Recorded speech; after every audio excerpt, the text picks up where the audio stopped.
Hello, this is Brett from PM2 Consulting. This is a quick overview of many things most organizations can do to enhance their current risk processes. And by enhance them, I'm talking about making them more quantitative, not qualitative, making them near real time. In other words, not periodic, quarterly updates and so forth. Now, I'm going to be giving you a couple of key points.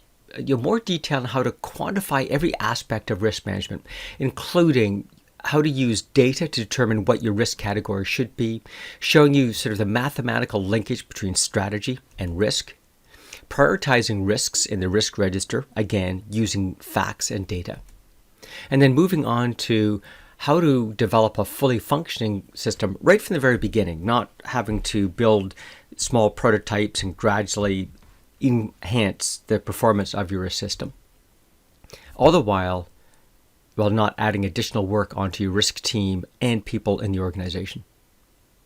Now, it's important to note that the overall steps are broader than what I'm going to talk about. I mean, the way that a risk process should work is as follows. First, you need to do some work to identify what your risk categories are, and we'll go into that in more detail. From there, we need to capture the business unit's strategic objectives and priorities. Based on that, we can combine the risk categories with the strategic priorities and score the strategic risk profile either of each risk category vertically or each strategic objective horizontally.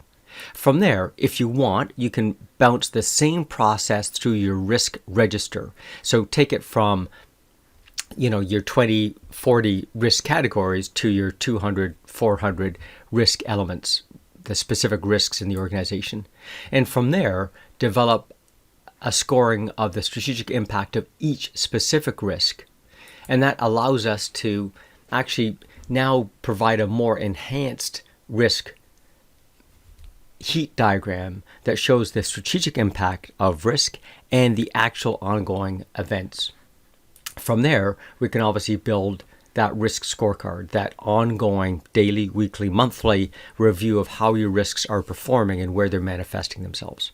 So that's the overall process. I'm just going to touch on a few of the key points.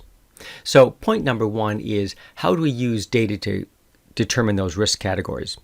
Typically, organizations just grab best practices or what they've used historically, but those are obviously weak approaches. So here's what we recommend. First, we should be dealing with some experts to get that correct short list. If you want, do a quantification of that selection, and then finally get some subject matter input.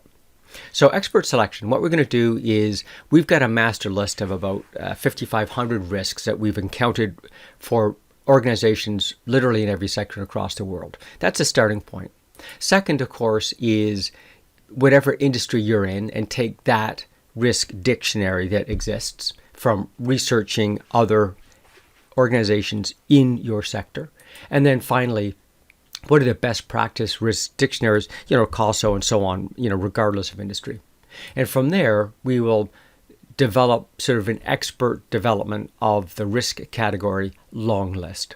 Now, this long list, you can set its detail level, typically they're between 20 and 150 risks. Now, for those that want a sophisticated approach, we can quantify the risk selection. And from that, we take that long list, take a look at historic key risk indicator data, and determine the occurrence by risk category, by region, by product, and so forth. Now, what we do to make this happen is for each of your identified risk categories, identify what the KRIs are that you might have historic data for, and that's how this work gets done.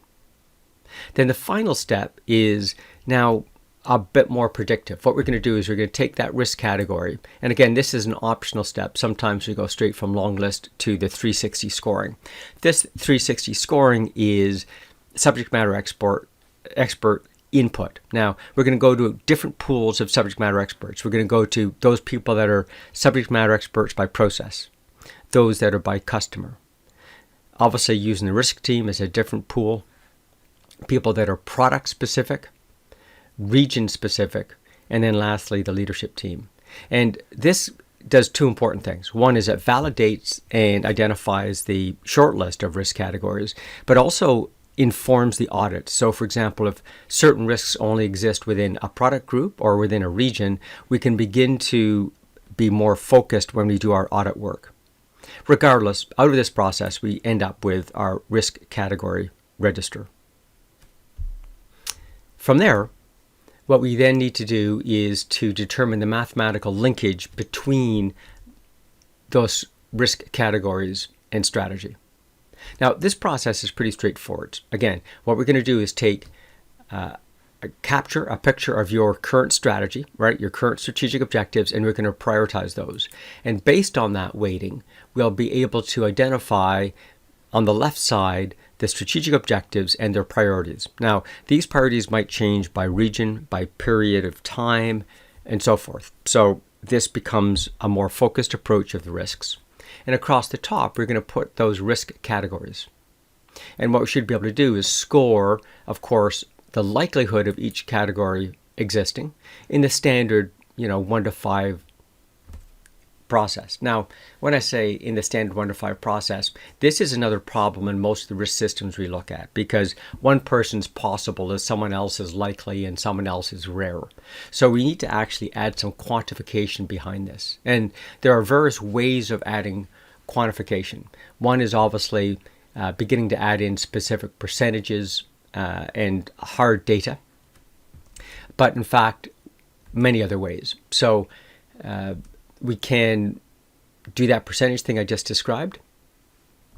We can use quantitative probabilities based on risk analysis. So that's where we use things like extreme value theory, the cone of uncertainty, risk moments, discrete and continuous probability distributions, etc. So the idea is we want to move away from that perception of what rare is and get something more quantitative.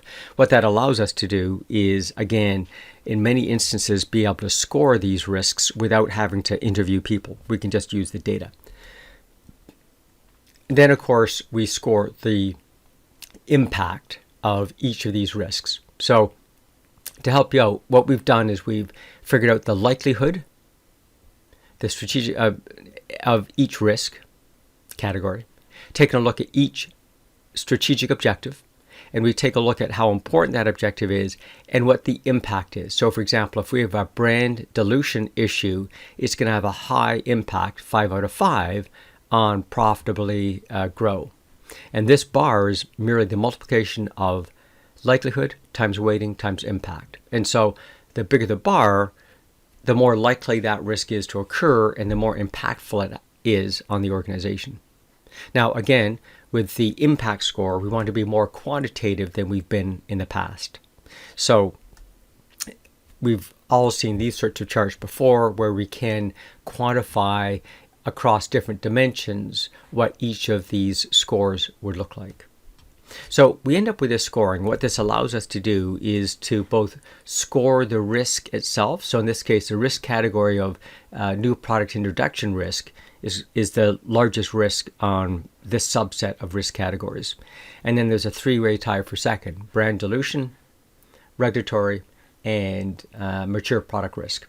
So the idea is we get the cross-functional knowledge, again, by subject matter expert cohort, whether that's product, process, region, etc., and allows us to identify where our most significant risk categories are.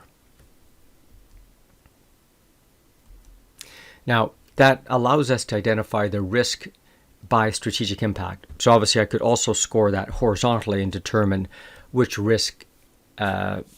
strategic objective has the largest risk, and that actually allows us to do some scenario planning. So for example, what would happen if we throttled back on end-to-end efficiency and had a higher focus on, investing people or embracing change? These risks get bigger, these risks get smaller. Now, the other issue that we have is prioritizing, right? People just say, well, what's the likelihood of this occurring? And we kind of go, well, you know what, it's, occasional. I'll give it a 3. And again, that's just people's opinion. We want to back that up instead with facts and data. So again, imagine we take the strategic objectives down the left, your specific risk register across the top. So this is the next level down from the risk categories. Same thing, score likelihood with a more quantitative way, score impact with a more quantitative way, and that allows us to identify the specific risks for that location, that product, that region, and so forth. And this allows us to score it as follows. What we've now done is replace this arbitrary 1 to 5 axis down the bottom with the actual strategic impact points. In other words, based on this strategy, what is the biggest impact? In this case, an epidemic would be the biggest impact, but based on people's guesses, it has a low likelihood. And so what this allows us to do is to now no longer talk about the impact in terms of people's guesses, but in terms of the strategic footprint, again, for that region, that product, and so forth. So that epidemics, in this example, might be significant for region 1, but less significant for region 2, for whatever reason. That takes care of the horizontal axis. Now let's talk about the vertical axis. When we score a risk with a KRI, what we want to do is score how fast that risk is growing. That's one metric. A second metric is the speed of occurrence. In other words, how fast does it take for that risk to occur? So some risks occur over a prolonged period of time. For example, I don't know, your car could rust away if you live up in the north over a 10-year period. So it goes from maximum value to zero value in a decade. The car could also get itself in an accident and go from maximum value to zero in a second or two. So in the first instance, the speed of occurrence is a decade. In the second example, it's mere seconds. And so that is important because that informs the appropriate controls that you need to have in place. I need different controls, such as seat belts and airbags, for an accident. A risk that occurs over the period of seconds. And so we need to measure the controls and the effectiveness of those controls. Again, using that example, seat belt's effective only if you're wearing it. The airbag is effective all the time because you can't start the car if the airbag won't charge. So that's a better control, has a better score. And then lastly, we want to score the entire system. And the reason for that is risks occur in places where we don't expect. And if you're not measuring the entire system, you might miss new risks which are occurring. So now, based on that, and we can score those risks, let's say from 1 to 10, based on your risk universe, we can now replace the left axis, again, not with people's arbitrary score, but what are the actual risks which are occurring this day. So now I can begin to quantify how each of these risks are based on the current risk levels. And some of these might change over time, right? So perhaps as the period unfolds, this product delay risk increases, and therefore it needs to move up. And we may find we change our strategy a bit, or the problem continues, and again it increases. So this becomes a real-time dashboard of risk for leadership, all based on facts and data. People aren't reporting things on a daily basis. We're just picking up the KRIs from your existing data systems. And again, I might change my strategy, and that might increase where the risks of product alpha become even more significant and now in the red zone.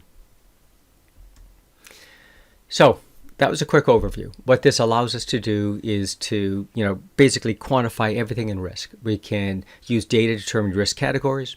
We can use data to give you the mathematical linkage between strategy and your risks, whether it's a risk category or risk itself.